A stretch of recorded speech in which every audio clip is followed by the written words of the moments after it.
ಓಂ ನಸ್ಥಾನತೋಪಿ ಪರಸ್ಯ ಉಭಯಲಿಂಗಂ ಸರ್ವತ್ರ ಹಿ ಓಂ ಅಂತ ಇದು 3ನೇ ಅಧ್ಯಾಯದ 2ನೇ ಪಾದದ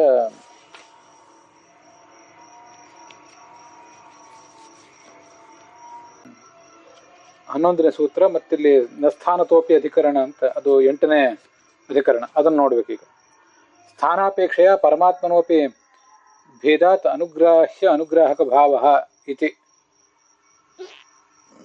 ಅತಃ ಅಂತ ನಸ್ಥಾನತೋಪಿ ಅನ್ನೋ ಸೂತ್ರ ಯಾಕೆ ಹೊರಟಿದೆ ಅನ್ನೋದನ್ನು ಬ್ರಹ್ಮಸೂತ್ರ ಭಾಷ್ಯದಲ್ಲಿ ಆಚಾರ್ಯ ಹೇಳಿದ್ದಾರೆ. ಮತ್ತೆ ಅದಕ್ಕೆ ರಾಘವೇಂದ್ರ ಸ್ವಾಮಿಗಳು ಕೂಡ ಈ 43ನೇ ಗದ್ಯ ಭಾಗದಲ್ಲಿ ಹೀಗೆ ವಿವರಣೆ ಕೊಟ್ಟು ಅದರ ಹಿನ್ನೆಲೆಯನ್ನು ತೋರಿಸಿ ಮುಂದೆ ಅದರ ಆ ಸೂತ್ರದ ಸಾರ್ಥಕತ್ವವನ್ನು ಹೇಳ್ತಾ ಇದ್ದಾರೆ. ಎಲ್ಲ ಜೀವರಿಗೂ ಎಲ್ಲ ಅವಸ್ಥೆಗಳಿಗೂ ಪ್ರೇರಕ ಭಗವಂತ ಅಂತೀರಿ ನೀವು. ಹಾಗೆ ಹೇಳಿದರೆ ಆ ಅಧಿಷ್ಠಾನರಾದವರು ಪ್ರೇರ್ಯ ಜೀವರು. ಭಗವಂತ ಆ ಎಲ್ಲ ಅಧಿಷ್ಠಾನಗಳಲ್ಲಿ ಇದ್ದಾನೆ ಪ್ರೇರಕನಾಗಿ. ಹೀಗೆ ಅಧಿಷ್ಠಾನರಾಗಿ ಪ್ರೇರ್ಯರಾಗಿ ಜೀವರಿದ್ದಾರೆ. ಮತ್ತೆ ಅವರಲ್ಲಿ ಭಗವಂತ ಪ್ರೇರಕನಾಗಿದ್ದಾನೆ. ಈ ಅಧಿಷ್ಠಾನರಾದಂತಹ ಪ್ರೇರ್ಯರಾದ ಜೀವರು ದೇವತೆಗಳು, ದೈತ್ಯರು ಮತ್ತೆ ತಿರ್ಯಕ್ ಪ್ರಾಣಿಗಳು ಹೀಗೆಲ್ಲ ಬೇರೆ ಬೇರೆ ಇದ್ದಾರೆ. ಆದ್ರಿಂದ ಅವರಲ್ಲಿರುವಂತಹ ಪ್ರೇರಕನಾದ ಭಗವಂತನು ಕೂಡ ಭಿನ್ನಾಧಿಷ್ಠಾನಗತ ಘಟಾಧಿಪತ. ಅವನು ಕೂಡ ಭಗವಂತನು ಭಿನ್ನನಾಗಬೇಕು ಅಂತ ಪ್ರಶ್ನೆ. ಯಾಕೆ ಹಾಗಾಗಬೇಕು ಅಂದ್ರೆ, ನಮ್ಮ ಮನೆಯಲ್ಲಿರುವ ಘಟ ನಿಮ್ಮ ಮನೆಯಲ್ಲಿರುವ ಘಟಕ್ಕಿಂತ ಭಿನ್ನ. ಹಾಗೆ ಈ ಭಗವಂತನು ಕೂಡ ಭಿನ್ನ ಭಿನ್ನ ಅಧಿಷ್ಠಾನದಲ್ಲಿರುವ ಪ್ರಯುಕ್ತ ಅವನು ಭಿನ್ನನಾಗಬೇಕು. ಹೀಗೊಂದು ಪ್ರಶ್ನೆ, ಭೇದವಾನ್ ಸ್ಯಾತ್. ಮತ್ತೊಂದು ಪ್ರಶ್ನೆ ಇದೆ, ತಥಾ ಅಂತ ಮತ್ತೊಂದು ಪ್ರಶ್ನವನ್ನ ಸಮುಚ್ಚಯಿಸ್ತಾ ಇದ್ದಾರೆ. ದಕ್ಷಿಣಾಕ್ಷಿ ಮುಖೇ ವಿಶ್ವ ಮನಸ್ಸಂತಸ್ತು ತೈಜಸಃ ಆಕಾಶೇ ಚ ಹೃದಯ ಪ್ರಾಜ್ಞ ತ್ರಿಧಾ ದೇವೋ ವ್ಯವಸ್ಥಿತ ಅಂತ ಹೇಳಿದಾರಲ್ಲ, ಅಲ್ಲಿ ದಕ್ಷಿಣಾಕ್ಷಿಯಲ್ಲಿ ಅಂದ್ರೆ ಬಲಗಣ್ಣಿನಲ್ಲಿ ವಿಶ್ವ, ಮನಸ್ಸಿನೊಳಗಡೆ ತೈಜಸ, ಆಕಾಶದ ಹೃದಯ ಭಾಗದಲ್ಲಿ ಪ್ರಾಜ್ಞ, ಈ ಭಗವಂತ ಇದ್ದಾನೆ ಅಂತ ದಕ್ಷಿಣಾಕ್ಷಿ ಮೊದಲಾದ ದೇಶ ಭೇದಗಳನ್ನು ಹೇಳಿದ್ದಾರೆ. ಮತ್ತೆ ವಿಶ್ವೋ ಹಿ ಸ್ಥೂಲ ಭುಂಗ್ ನಿತ್ಯಂ, ಇವೆಲ್ಲ ಮಾಂಡೂಕೋಪನಿಷತ್ತಿನ ಭಾಷ್ಯವಾಕ್ಯಗಳು. ವಿಶ್ವ ಸ್ಥೂಲ ಪದಾರ್ಥಗಳನ್ನು ಭೋಗ ಮಾಡ್ತಾನೆ, ಹೀಗೆಲ್ಲ ವಾಕ್ಯಗಳನ್ನು ಪ್ರಯೋಗ ಮಾಡಿದ್ದಾರೆ. ಆದ್ರಿಂದ ಜಾಗೃತಾದಿ ಕಾಲಭೇದೇನ ಚ, ಒಂದು ದೇಶ ಭೇದ, ದಕ್ಷಿಣಾಕ್ಷಿಮುಖಿ ವಿಶ್ವ ಮನಸ್ಸಂತಸ್ತು ತೈಜಸಃ ಅಂತ, ಅದು ದೇಶ ಭೇದ. ಮತ್ತೆ ಜಾಗೃತಾದಿ ಕಾಲಭೇದವನ್ನು ಕೂಡ ವರ್ಣನೆ ಮಾಡಿದ್ದಾರೆ. ವಿಶ್ವೋಹಿ ಸ್ಥೂಲ ಭುಕ್ ಅಂತ, ಅವನು ಎಚ್ಚರಿಕೆ ಅವಸ್ಥೆಯಲ್ಲಿ ಭೋಗ ಮಾಡುವವನು ವಿಶ್ವ, ಸ್ವಪ್ನಾವಸ್ಥೆಯಲ್ಲಿ ಭೋಗ ಮಾಡುವವನು ತೈಜಸ, ನಿದ್ರಾವಸ್ಥೆಯಲ್ಲಿ ಭೋಗ ಮಾಡುವವನು ಬೇರೆ ಅಂತ ಹೀಗೆಲ್ಲ ವರ್ಣನೆ ಮಾಡಿದ್ದಾರೆ.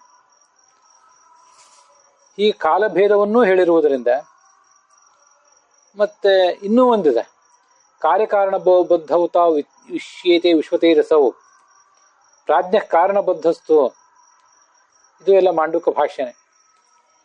ವಿಶ್ವ ಮತ್ತು ತೈಜಸ ಇಬ್ಬರು ಕೂಡ ಕಾರ್ಯಕಾರಣ ಬದ್ಧರಾಗಿದ್ದಾರೆ ಅಂತ ವರ್ಣನೆ ಮಾಡಿದ್ದಾರೆ. ಕಾರ್ಯದಲ್ಲಿದ್ದಾನೆ ವಿಶ್ವ, ಕಾರಣದಲ್ಲಿದ್ದಾನೆ ತೈಜಸ, ಹೀಗೆಲ್ಲ. ಮತ್ತೆ ಪ್ರಾಜ್ಞ ಅಂತನೂ ಅಲ್ಲಲ್ಲ, ಸ್ವಲ್ಪ ವ್ಯತ್ಯಾಸ ಆಯಿತು. ಕಾರ್ಯಕಾರಣಗಳಲ್ಲಿ ವಿಶ್ವ ತೈಜಸರಿದ್ದಾರೆ, ಕಾರಣಗಳಲ್ಲಿ ಪ್ರಾಜ್ಞೆ ಇದ್ದಾನೆ. ಇತ್ಯಾದಿ ರೂಪ ಭೇದವಚನ ಅಚ್ಚ, ಇಲ್ಲಿ ಸ್ಪಷ್ಟವಾಗಿ ಭೇದವನ್ನೇ ವರ್ಣನೆ ಮಾಡಿದ್ದಾರೆ. ಹೀಗೆಲ್ಲ ಭೇದದ ಬಗ್ಗೆ ವರ್ಣನೆ ಬಂದಿರೋದರಿಂದ ಇವರಲ್ಲೆಲ್ಲರಲ್ಲೂ ಕೂಡ ಭೇದ ಇದೆ ಅಂತ ಆಯ್ತು. ಈ ಎಲ್ಲ ರೂಪಗಳಲ್ಲಿ ಭೇದ ಇದೆ ಅಂತ ಆಯ್ತು ಅಂತ ಈಗ ಪ್ರಶ್ನೆ.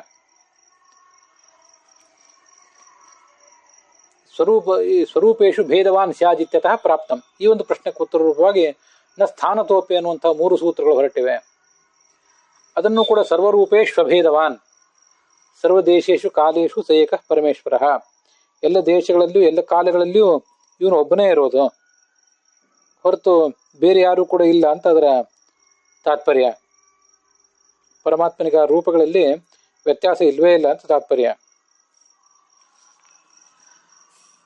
ಅದನ್ನ ಆಚಾರ್ಯರು ಅದರಿಂದ ಸಂಗ್ರಹಿಸಿದ್ದಾರೆ.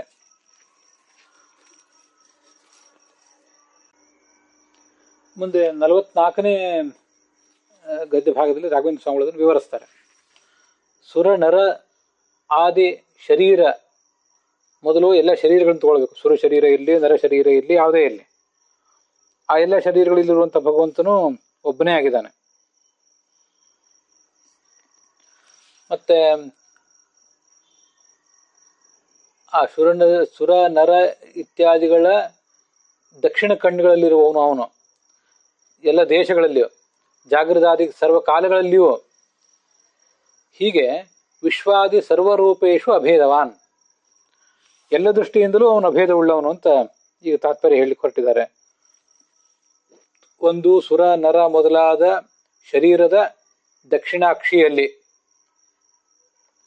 ಅಥವಾ ಹೃದಯದಲ್ಲಿ ಅಥವಾ ಮನಸ್ಸಿನಲ್ಲಿ, ಅಲ್ಲಿ ಎಲ್ಲಿಯೇ ಇರಲಿ, ಅಲ್ಲಿ ಒಳಗಿರುವಂತಹ ಭಗವಂತ ಒಬ್ಬನೇ ಆಗಿದ್ದಾನೆ. ಮತ್ತೆ ಜಾಗೃತಾದಿ ಸರ್ವಕಾಲಗಳಲ್ಲಿಯೂ ಕೂಡ, ಮತ್ತೆ ವಿಶ್ವಾದಿ ಸರ್ವರೂಪಗಳಲ್ಲಿಯೂ, ವಿಶ್ವ ತೈರಸ ಪ್ರಾಜ್ಞ ಮೊದಲಾದ ಸರ್ವರೂಪಗಳಲ್ಲಿಯೂ ಕೂಡ ಇರುವಂಥವನು ಇವನು ಒಬ್ಬನೇ, ಹೊರತು ಅನೇಕರಿಲ್ಲ ಅಂತ ತಾತ್ಪರ್ಯ. ಕುತ ಇತ್ಯತಃ, ಯಾಕೆಂದ್ರೆ ಏಕಃ ಪರಮೇಶ್ವರ, ಒಬ್ಬನೇ ಪರಮೇಶ್ವರ. ಯಥೋನೇಶ್ವರ ದ್ವಯಂ, ಅನೇಕ ಈಶ್ವರರಿಲ್ಲ, ಇರುವವನೊಬ್ಬನೇ.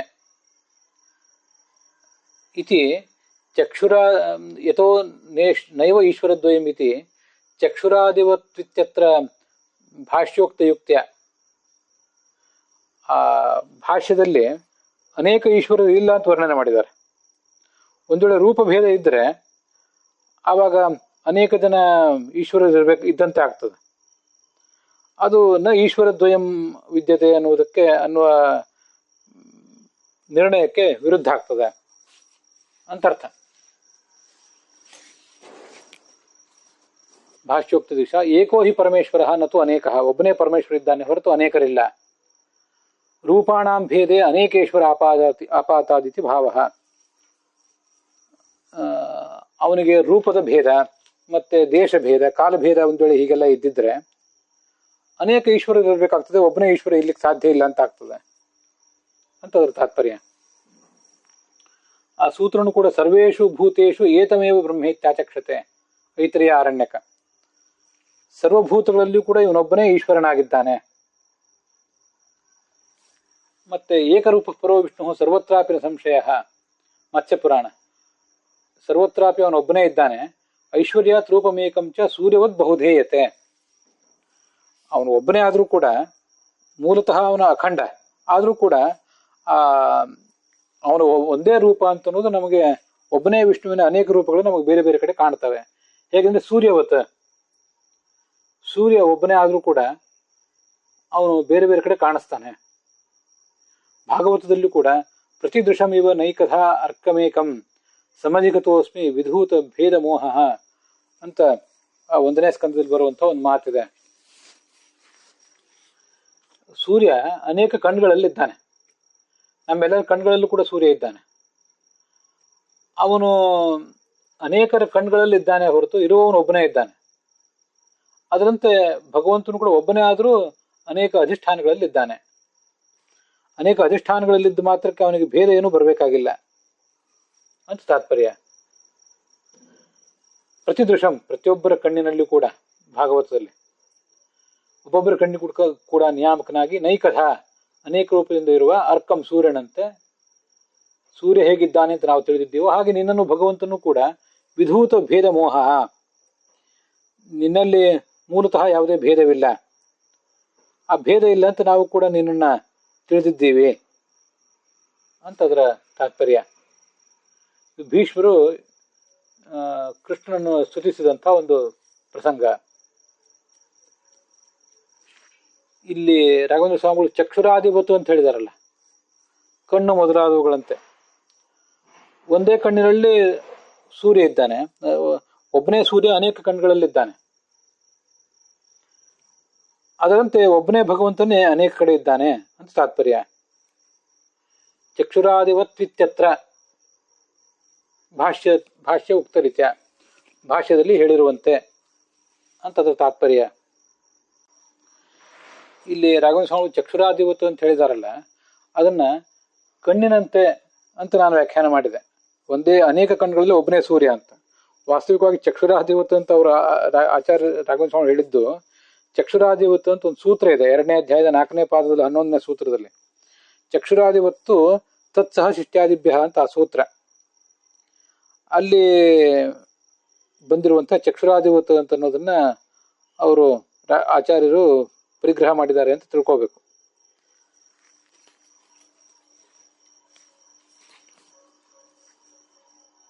ಅಲ್ಲೇ ನೈವೇಶ್ವರ ದ್ವಯಂ ಅಂತ ಬಂದಿರೋದು.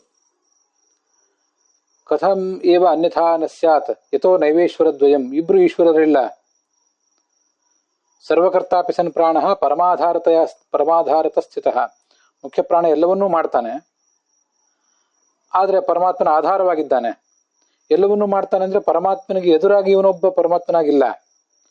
ಇಲ್ಲದೆ ಹೋದ್ರೆ ಇಬ್ರು ಇದ್ದು ಈಶ್ವರರಾಗಿರ್ಬೇಕಾಗಿತ್ತು.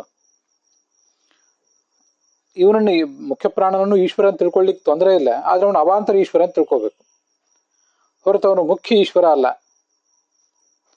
ಅಂತ ಹೀಗಾದ್ರೆ ಅರ್ಥ. ಚಕ್ಷುರಾದಿ ಇಂದ್ರಿಯಗಳೆಲ್ಲವೂ ಕೂಡ ಆ ಪರಮಾತ್ಮನ ಅಧೀನ ಹೇಗಾಗಿವೆಯೋ ಹಾಗೆ ಮುಖ್ಯ ಪ್ರಾಣನೂ ಪರಮಾತ್ಮನ ಅಧೀನನಾಗಿದ್ದಾನೆ. ಚಕ್ಷುರಾದಿವತ್ತು ಮುಖ್ಯ ಪ್ರಾಣೋಪಿ ಪರಮಾತ್ಮ ವಶಯೇವ ಅಂತ ಅಲ್ಲಿ ಬಂದಿರೋದು 2ನೇ ಅಧ್ಯಾಯದ 4ನೇ ಪಾದದ 11ನೇ ಸೂತ್ರದ ಭಾಷ್ಯದಲ್ಲಿ. ಅದರಿಂದ ಚಕ್ಷುರಾಧಿಪತ ಅಂದ್ರೆ ಇಲ್ಲಿ ಈ 3ನೇ ಅಧ್ಯಾಯದ 2ನೇ ಪಾದದಲ್ಲಿ ಒಂದೊಂದು ಕಣ್ಣಿನಲ್ಲೂ ಒಬ್ಬನೇ ಸೂರ್ಯ, ಅನೇಕ ಕಣ್ಣುಗಳಲ್ಲಿ ಒಬ್ಬನೇ ಸೂರ್ಯ ಇರ್ತಾನೆ ಅಂತ ಏನು ಬಂದಿದೆ. ಇಲ್ಲಿ ಕಣ್ಣನ್ನ ರಾಘವೇಂದ್ರ ಸ್ವಾಮಿ ಚಕ್ಷುರಾಧಿಪತ ಅಂತ ಹೇಳಲಿಲ್ಲ. ಚಕ್ಷುರಾಧಿಪತಿ ಇತ್ಯತ್ರ, ಚಕ್ಷುರಾಧಿಪತಿ ಎಂಬ ಸೂತ್ರದಲ್ಲಿ ನೈವೇಶ್ವರ ದ್ವಯಂ ಅಂತ ಹೇಳಿದ್ದಾರೆ ಆಚಾರ್ಯರು. ಅದಕ್ಕನುಸಾರವಾಗಿ ಒಬ್ಬನೇ ಪರಮಾತ್ಮನೇ ಒಪ್ಪಬೇಕು, ಅನೇಕರನ್ನು ಒಪ್ಪಬಾರದು ಅಂತ ಅದರ ತಾತ್ಪರ್ಯ.